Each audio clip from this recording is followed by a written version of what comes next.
Hello CSR JRF aspirants, this is day 2 and we are going to complete many more topics in this video such as oncogenes, proto-oncogene, tumor suppressor genes and much more. So let's start with the oncogene. So पहली बात oncogene क्या है? Oncogene एक basically proto-oncogene है.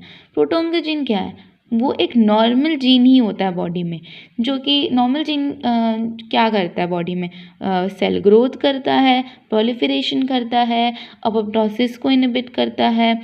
And second point ये कि oncogene ऐसा gene है जिसमें कैपेबिलिटी है कि वो कैंसर कॉज कर सकता है इन ट्यूमर सेल्स. और ट्यूमर सेल्स में क्या करते हैं ऑन्कोजीन, बेसिकली उनका एक्सप्रेशन हाई हो जाता है, इसलिए ट्यूमर सेल्स में ऑन्कोजीन कॉज करता है कैंसर. ठीक है. नाउ जो ऑन्कोजीन एनकोडेड प्रोटीन्स जो होते हैं, उन प्रोटीन को ही जो ड्रग्स होते हैं जो कैंसर्स के लिए बने रहते हैं, वो उन्हीं प्रोटीन को टारगेट करता है. So I hope you will understand what is oncogene. Now next topic is proto-oncogene. Okay, so proto-oncogenes के एग्जाम्पल्स क्या होते हैं? जो ग्रोथ फैक्टर्स होते हैं, रिसेप्टर्स होते हैं, सिग्नल ट्रांसड्यूसर्स होते हैं, ट्रांसक्रिप्शन फैक्टर्स होते हैं, ये सब प्रोटो-ऑन्कोजीन होते हैं. इन्हीं प्रोटो-ऑन्कोजीन्स में अगर गेन ऑफ फंक्शन हो जाए, मीन्स उसमें एक्स्ट्रा ओवर एक्सप्रेशन हो जाए, due to what, there are many reasons, may be due to mutation, gene rearrangements, amplification. तो उससे क्या होता है, जो सेलुलर ऑन्कोजीन होता है सेल में, वो कन्वर्ट हो जाता है, वो कॉज करने लगता है कैंसर. सेलुलर ऑन्कोजीन और सेलुलर ऑन्कोजीन कन्वर्ट हो जाता है कैंसर में वी ऑन्कोजीन में, means virus oncogene. Second thing क्या इस ये पहला प्रोटो ऑन्कोजीन हो गया. उसका एक कुछ रिटन ट्रांसक्रिप्ट है कि proto oncogene normally during normal expression participate in different cellular process. Now if there is hyperactivity or gain of function of proto-oncogene is responsible for causing cancer development. Virus contain viral oncogene which can directly cause cancer.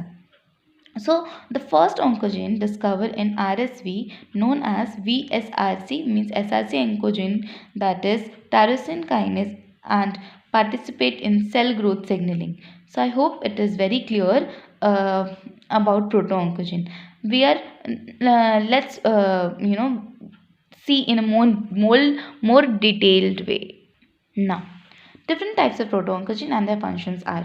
सो यहाँ बहुत सारे jeans है, उसके functions हैं, और ये exams में पूछे जाते हैं कभी कभी.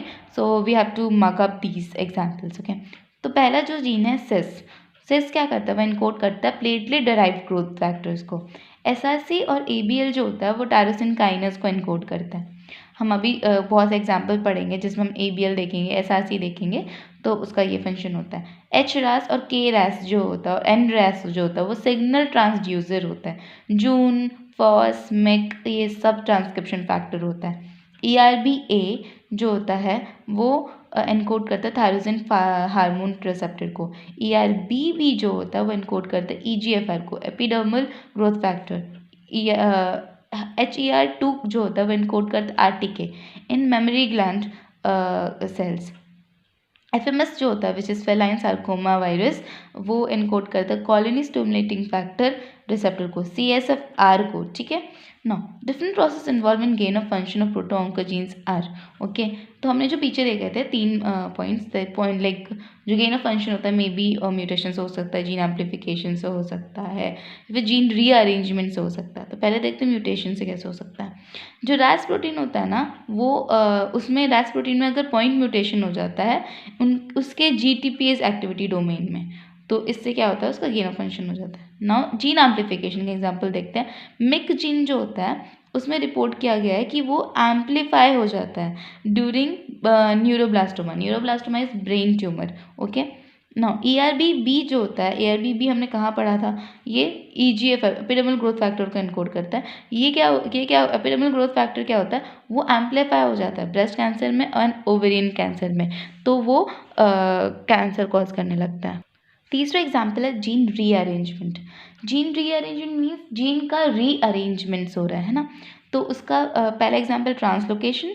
और ट्रांसलोकेशन जो है, ट्रांसलोकेशन का 2 एग्जाम्पल हैं. ट्रांसलोकेशन में क्या होता है, ये इट इज़ अ प्रोसेस जिसमें क्या होता है कि प्रोटोऑन्कोजीन है वो ट्रांसलोकेट हो जाता है एक क्रोमोसोम से दूसरे क्रोमोसोम में, इसको ट्रांसलोकेशन कहते हैं।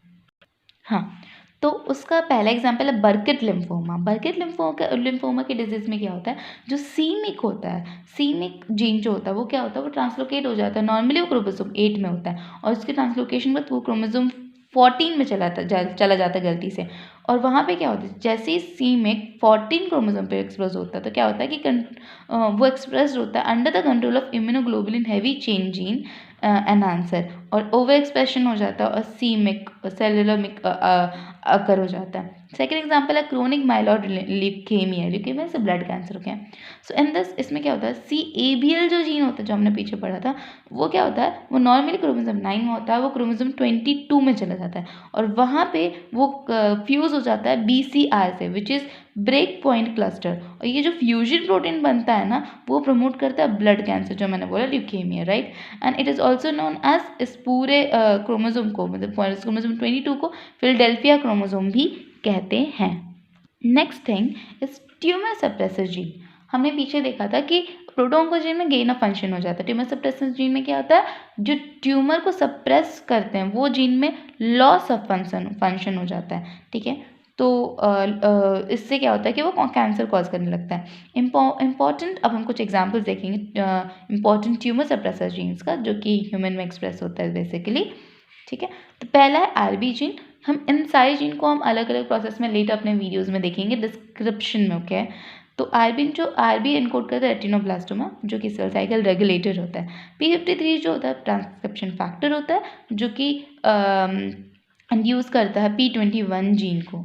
Should be remember that. APC antigen presenting sales जो होते हैं वो स्कैफोल्ड प्रोटीन बना लेते हैं इन WNT सिग्नलिंग पाथवे में। P10 is also a tumour suppressor gene, जो कि PIP3 फॉस्फेटेज को एनकोड करता है एंड वो इनहिबिट करता है PI3 काइनेज सिग्नलिंग को। INK4 जो होता है वो सेल साइकिल इनहिबिटर होता है। BRCA1 और BRCA2 ये DNA रिपेयर में काम आता है। ATM एंड ATR भी DNA रिपेयर में आता है और सेल साइकिल अरेस्ट होता है। सो बेसिकली ये हमें याद रखना चाहिए और कभी कभी हम किसी किसी पॉइंट पे ये एग्जाम में पूछ सकते हैं ना। मेटास्टैटिक कॉलन कैंसर क्या होता है, बेसिकली जो कॉलन कैंसर जो होता है स्पेशली वो बहुत अच्छे से स्टडी किया गया है, ठीक है। और उसमें जो जीन्स इन्वॉल्व है उसको भी आइडेंटिफाई किया हुआ है, वो हम देखेंगे, ठीक है। जो इंपॉर्टेंट इवेंट्स जो होते हैं कॉलन कैंसर में उन के डेवलपमेंट में, पहला पॉइंट ये है कि नॉर्मली जो कॉलोनिक एपिथेलियल सेल्स होता है वो क्या होता है कि कैंसर में वो हाइपर प्रोलिफरेट हो जाता है और इससे क्या होता है कि there is a loss of APC antigen presenting cells activity. Second चीज़ क्या होती है कोलन कैंसर के डेवलपमेंट में कि हाइपर प्रोलिफरेटेड एपिथेलियल जो सेल्स होते हैं उसमें DNA हाइपोमिथाइलेशन हो जाता है, जिससे क्या होता है कि activation of KRAS protein, and इसमें क्या होता है अर्ली एडिनोमा प्रोड्यूस होने लगता है। तीसरी चीज़ क्या होती है, there is a loss of DCC activity. DCC is a tumor suppressor protein and it is a protein and known as deletion of colon cancer, ठीक है, and loss of adenoma in protein, sorry इसमें late adenoma produce होता है। Now fourth point is loss of P53 and hyper activation of Jun and Fos. Adenoma क्या होता है वो convert हो जाता है कार्सिनोमा में, which is fourth stage of cancer, और फिर मेटास्टेसिस हो जाता है। मेटास्टेसिस क्या होता है, वही कि फैल जाता है, मेटास्टेसिस जो इन्वेड कर देता है अलग अलग टिश्यूज़ में, इसको मेटास्टेसिस बोलते हैं। तो ये basically metastatic of colon cancer है। चलिए अब जब हमने इतना कैंसर देख लिया है तो अब हम उसकी थेरेपी भी देख लेते हैं। तो देखिए रेडिएशन, पहला थेरेपी है radiation based killing of cancerous cell, ठीक है। इसमें क्या होता है लेकिन इसका डिसएडवांटेज क्या है कि ये इफेक्ट ये अदर सेल्स को भी इफेक्ट करता है, तो इसलिए ये इतना इफेक्टिव नहीं है ना। सर्जिकल रिमूवल ऑफ ट्यूमर, इसमें हम हम बेसिकली बेनाइन ट्यूमर के लिए कर सकते हैं जो कि टिश्यू स्पेसिफिक होता है, ठीक है। तीसरा है कीमोथेरेपी हम कर सकते हैं, drug like Gleevec ST571 are used for the treating blood cancer which is leukemia and stomach cancer. They inhibit tyrosine kinase enzyme, तो tyrosine kinase उसको inhibit करता है। फॉर द इम्यूनोथेरेपी भी हम कर सकते हैं, like monoclonal antibody are use for the treatment, like हमने पहले पिछले वीडियो में देखा था हर्सेप्टिन, जो कि मोनोक्लोनल एंटीबॉडी, और हम वो ब्रेस्ट कैंसर में देते हैं, ठीक है। दूसरा है ERB यूटिक्स in CRC which is cerebral cancer which target epidermal growth factor receptor. Now तीसरा जो एग्जाम्पल है एवेस्टिन, एवेस्टिन जो होता है ये क्या करता है, वही वेस्कुलर एंडोथेलियल ग्रोथ फैक्टर को इनहिबिट करता है, विच इज़ एंड उसको टारगेट करता है, और एंजियोजेनेसिस को इनहिबिट करता है। एंजियोजेनेसिस क्या होता है, ब्लड वेसल फॉर्मेशन होता है, ठीक है।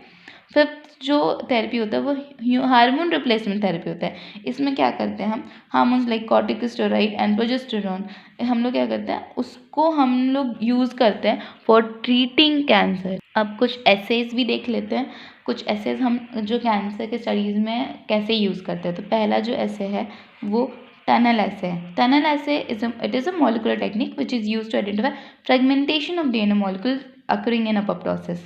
अगर हमें अपोप्टोसिस में देखना है कि DNA का फ्रैगमेंट हुआ है कि नहीं, क्योंकि अपोप्टोसिस में क्या होता है, सेल डेथ हो जाता है। सेल डेथ कैसे होता है, DNA का फ्रेगमेंटेशन हो जाता है, तो वो हम टनल एसे से देख सकते हैं। इसमें इस प्रोसेस में क्या होता है कि टर्मिनल डिऑक्सी न्यूक्लियोटाइड जो होता है, जिसको हम TDN बोलते हैं, transferase enzyme is used for labeling 3' end of the DNA, and radio-labeled deoxyuridine triphosphate is added in the animal cell. So ये छोटा सा प्रोसेस है ननल एसे का। Now, COMET एसे में क्या होता है, it is sensitive molecular technique used for quantifying and analyzing DNA damage in single cell, okay. COMET assay, it is also known as single cell gel electrophoresis. The main idea of developing this method was to study the cancer cell genome after radiation based therapy. तो radiation based therapy में हम basically अगर उससे therapy दिया तो हम COMET assay से analyse करते हैं कि DNA डैमेज हुआ है कि नहीं, specially in single cell, not a multiple cell. So thank you so much, happy learning. I hope ये कुछ वीडियो से कैंसर मेरी तरफ से कंप्लीट हो गया। अगर कोई चीज़ बच गई हो तो आप दूसरी पाथफाइंडर भी प्रेफर कर सकते हैं कैंसर को कंप्लीट करने के लिए। सो thank you, I will see you next video.